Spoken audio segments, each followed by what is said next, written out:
Fshati Sopiq i Bashkisë së Finiqit këtë të premte ishte në fest. Në qendër të fshatit pranë kishës u festua dita e shenjtë e shenjtorit Shën Thanas. Prezent në festën e këtij fshati për të festuar këtë ditë të shenjtë ishte edhe kandidati për deputet i Aleancës për Shqipërinë Madhështore nga radhët e Partisë Bashkimi për të Drejtat e Njeriut, Petro Gjikuria. I shoqëruar nga bashkëshortja e tij Matilda, Gjikuria mori pjesë në festimet e fshatit.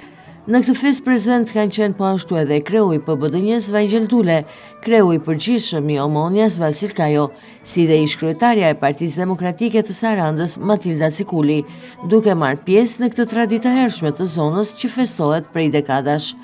Kandidati për deputet Petro Gjikuria u takua përgjatë festës me banorët e zonës, me të cilët shkëmbeu edhe biseda të shkurtra. Një përqafim dhe një shtrëngim duarsh në shenjë respekti jo vetëm për banorët e Sopiqit, si dhe zonës përreth, por edhe për ditët e shenjta që simbolizojnë data dhe ditë të veçanta në zonë. Kandidati Gjikuria është shprehur para banorëve që takoi përgjatë festës se ka një vëmendje të veçantë dedikuar besimit, duke respektuar ditat dhe datat e shenjta të besimit ortodoks, por jo vetëm. Gjikuria ka marrë pjesë shpeshherë në festat të fshatrave, të cilat simbolizojnë pikërisht figura të njohura të besimit ortodoks, kontribues ndër vite.